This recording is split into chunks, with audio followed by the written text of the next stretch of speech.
Bos sarape koyo awakmu. Piye jajal alon atau piye lek ndonga iki lho. Rungokno to. Bismillahirrahmanirrahim. Bismika Allahumma ahya wa bismika amut. He cah koclok, cah gendeng, cah pekok. Kuwi ngono donga kanggo turu. Ya Wong urip ning alam dunya kuwi aja nganti 5 wektu salat 5 wektu. kok aja nganti salat 5 wektu piye to. Aja nganti lali salat 5 wektu. Mau kuwi kudune ndake salat 5 wektu. Lah ndol Dal kuwi siji kok. nek lambemu clemang-clemong omonganmu parah wis menjurus ke hal-hal yang tidak positif kuwi paling jatuh harga diri sebagai seniman. Nggih to Mas. Oh, Wangi-wangi bayari. Cak Yuda karo sapa iki? Cak Yuda CS bawa ngono. Monggo Mas diserampake. Monggo tak.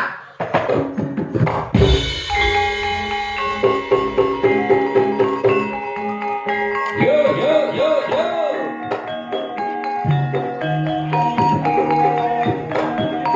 Ora tak iki bulan.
Pak nesu ta weki kudune seneng kudune bangga.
Mas.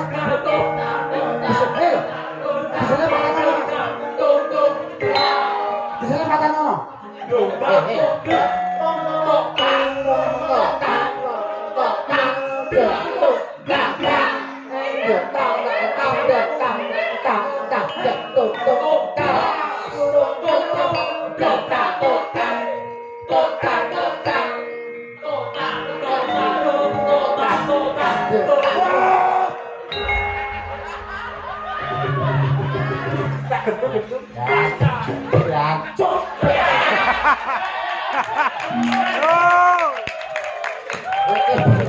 Kok iso malah nesu ya. Wong supiye? Ora nesu piye ta wong kanca-kanca ki seneng nabuhi kowe kok malah kowe nesu. Ora kok arep nabuhi seneng ora. Lah apa? Arep mateni aku. Lah kok iso arep mateni kowe lho.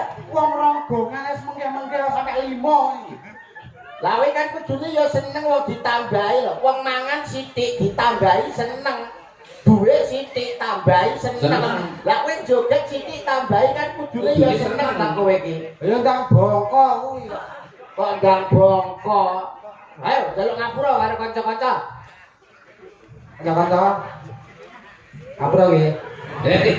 Ora iso ngono ki lho modelmu kok. Ayo kene mundur kene. Aimu. Ya nesu wong njaluk ngapura kok ngelokne iki lho. Nek njaluk ngapura ya njaluk ngapura ora oleh nesu. Inau lho, ha. Ma'asobirin. Wong sabar. Ditresnani Gusti Allah. Kene ya paham ngono lho kowe. Paham ngene. Ora oleh nesu. Ora wis. Nggih. Wilujeng dalu bojange. Wilujeng dalu tak yuda. Alhamdulillah wa syukurillah dalu punika saged kepanggih wonten ing desa ingkang tangine awan. Kok iso? Karipan. Oh Karipan nggih. Koripan. Alhamdulillah langsung mapan sowan wonten dalemipun pangarsane langsung Nggih. langsung wonten ing Songsong Agung wonten ing Desa Koripan Koripan. inggih panjenengane Bapak Kepala Desa inggih Mbah Lurah Notol. Suyono. Alah Suyono niku wis enek sing kenal pokoke Notol niku lurah paling sesak Kecamatan Bungkal. Lah jare Pak Suyono alias Mbah Notol niku none gak apa-apa tole iki lho. Dadi perkara. Nggih, tapi alhamdulillah wa syukurillah pangapunten sanget kalau wae ora dirandan. Nggih. Tapi pun transite teng webeh. Transite. Ah niku teng ajeng dene Mas Imam Polo mantune dua sini niku.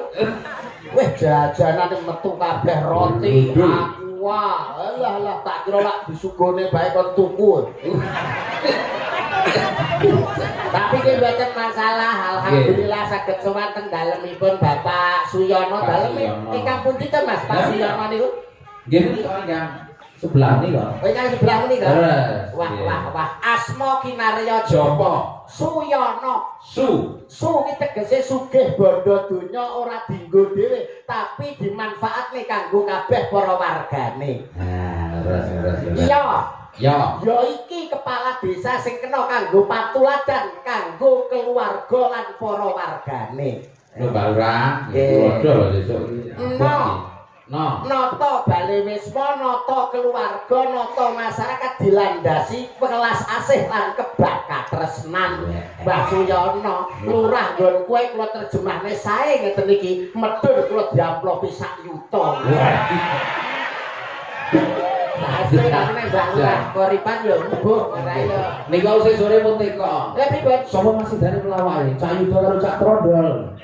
Mondol enggak? Cak Trondol. Niki namine Cak Notol.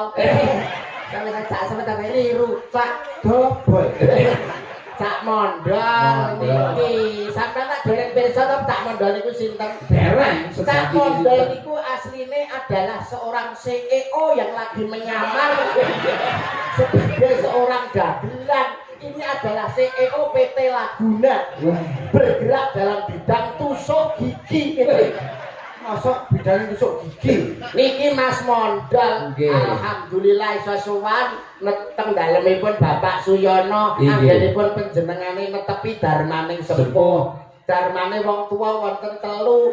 Napa Siji mawon? paring asma sing apik kanggo Nggih. putrane, sing Terus? loro minterke utawa nyekolahne, sing Nggih. nomor telu nikahke lamun wis dewasa. Dewasa. Pun sah anggenipun dados tiyang sepuh netepi Nggih. darmane wong tuwa telu-telune wis diatur. Lunas wajibe tak yuda. Lunas, wah sak merenane hiburan tontonan iki lho diundang kabeh Nggih, karo Pak Suyono. Bea umum.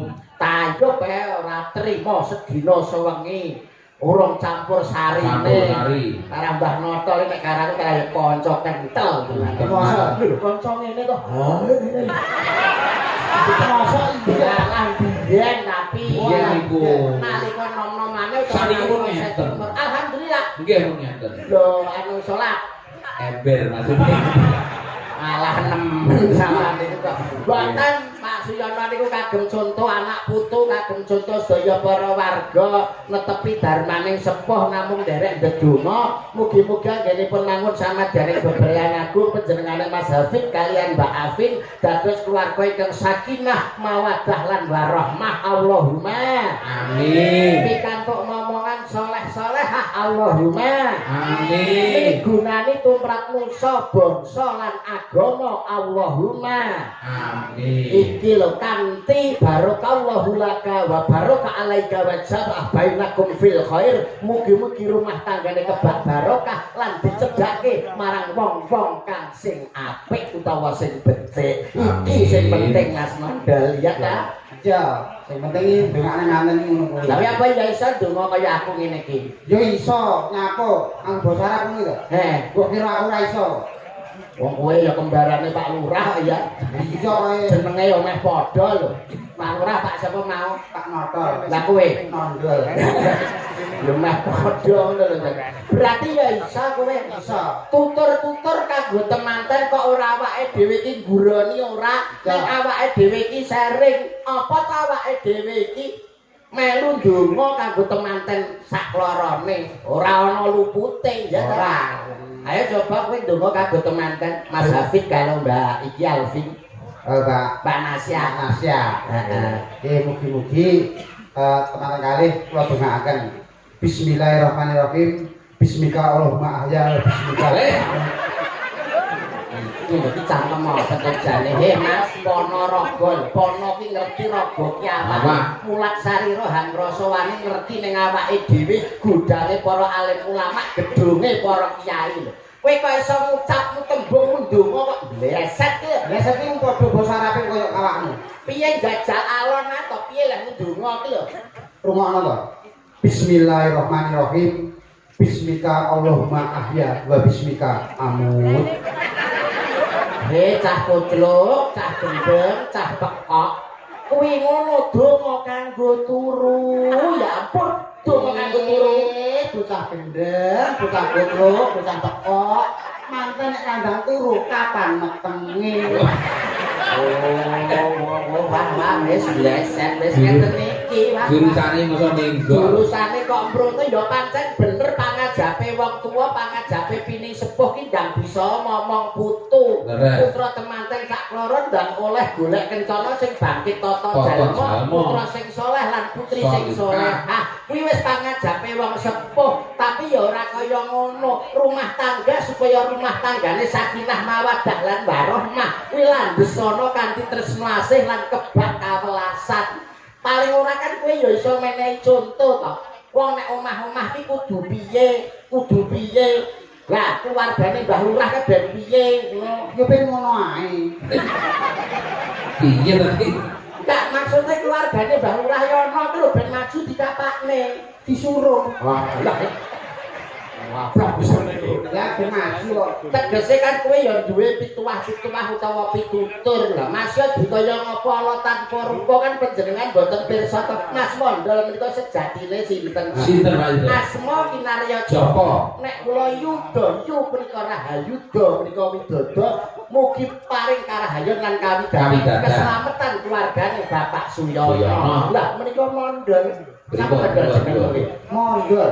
Ada artinya Ada artinya. mo Mo kuwi 5. ndol Ndol kuwi 1. Oh balak ndol kae siji ya. Mo kuwi 5. ndol kuwi siji yang artinya wong urip ning alam dunya kuwi aja nganti 5 wektu salat 5 wektu. kok aja nganti salat 5 wektu piye to? Aja nganti lali salat 5 wektu. Oh. Mo kuwi kudu nindake salat 5 waktu. lan ndol Dal kuwi siji. apa kuwi sing dikarepno Ya mung siji? siji sing disembah Allah Subhanahu wa taala. Oke, baru umroh iki meletik tenan Mate iki. tenan lha iki bar tahayul iki. Boleh saka umroh menika dicukur iki bar tahayul iki. Nganti kaya biok ribuan tahun. Nah, oke, saya lho saipun lho nuwun sewu lho nggih. Malah nyolot banter. Ben ora pati ya lho saiki lah kok. Ketuk asale saka dela. Nanda suremmo iku bayaran dia. Arep bayar ki lho sapa kok iso. Wong iki nek pengen bayaran, wong nek pengen opah kudu gembregah. Betul. Ha, paling ora awakmu ditutur to, tutur sembur kanggo temantene. Nasihat. Nasihat. Nah, manten iki kudu piye? Ngene ae lak tapuk bisa engko. Ben laju disuruh. Ya ora. Jenenge awake dhewe iki rasa nuturi. Wong Pak Yono kuwi wis menehi conto. Lah kok iso Pas duwe gawe mantenan iki wis ngewehi conto. contone? Nyenekno adat adat Jawa. Heeh. Jenenge kuwi wilujengan Utawa slamet. utawa selamatan utawa bancaan. Lah karepmu Karepe kuwi nggo nonton nggo temenan sak klorone. dadi sakjroning wilujengan, sakjroning slametan, sakjroning bancaan, kuwi ternyata enek maknane. Enek maknane.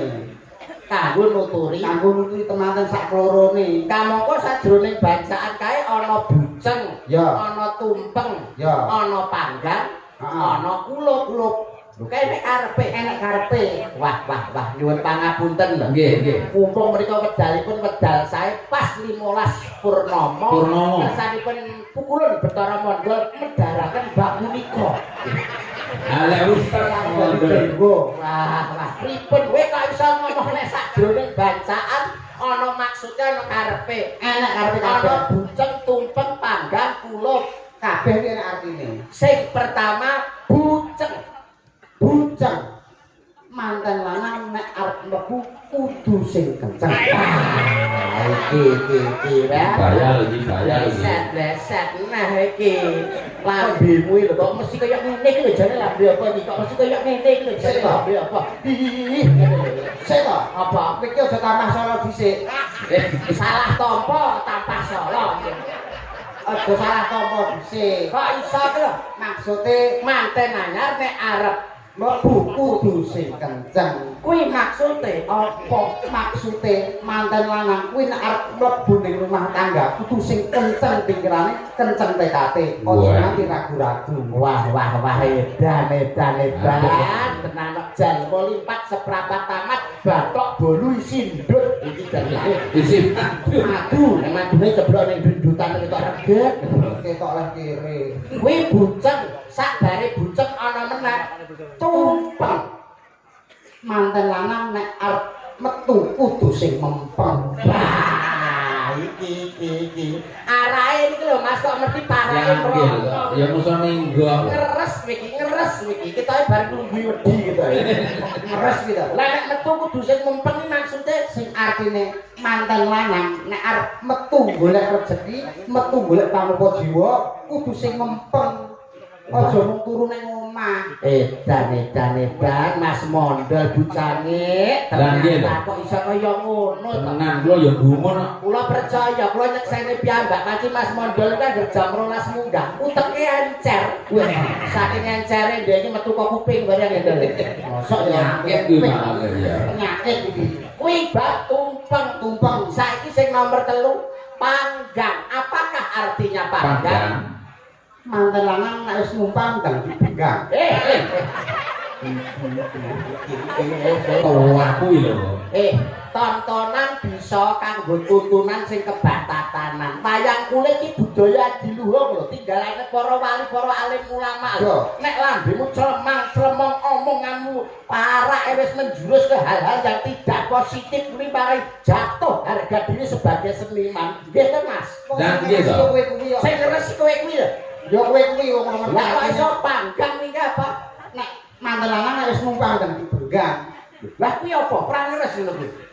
Maksudnya Mas, Apa? Maksudnya manten ini wis bar dadi manten. Aja arep numpang ning wong tuwa dan duwe anggit, duwe pikiran benggang pengen omah-omah dhewe. Yang artinya mandiri. Iya Mas. Ora ngira lho. Kadang oleh kowe. Lah ya kok tekok lho.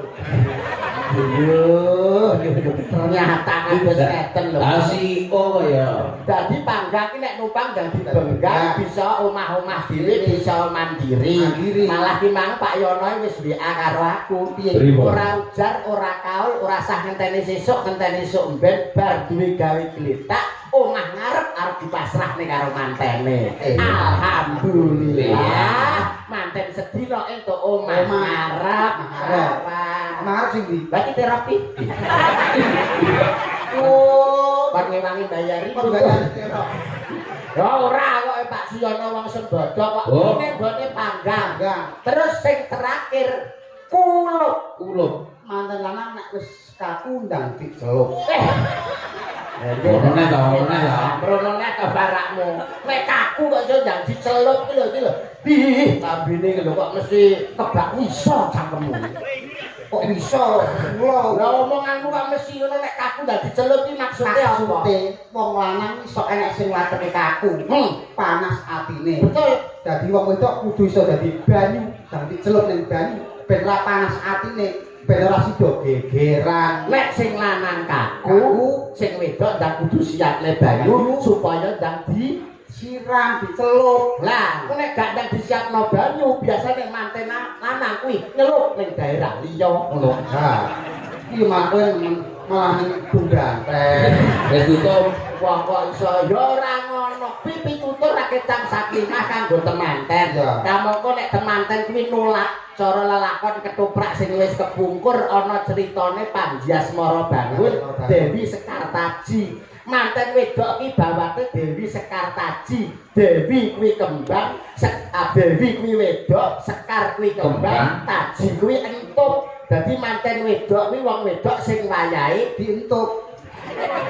Sing lanang Panji Asmara Bangun, Panji kuwi pusaka, Asmara kuwi seneng, Bangun kuwi tangi. Dadi manten lanang duwe pusaka Sing siap nggo ngentuk. Senengane tangi. Lah nek wis tangi dienggo apa? Nggo ngentuk. Ngentuk sapa? Ngentuk manten.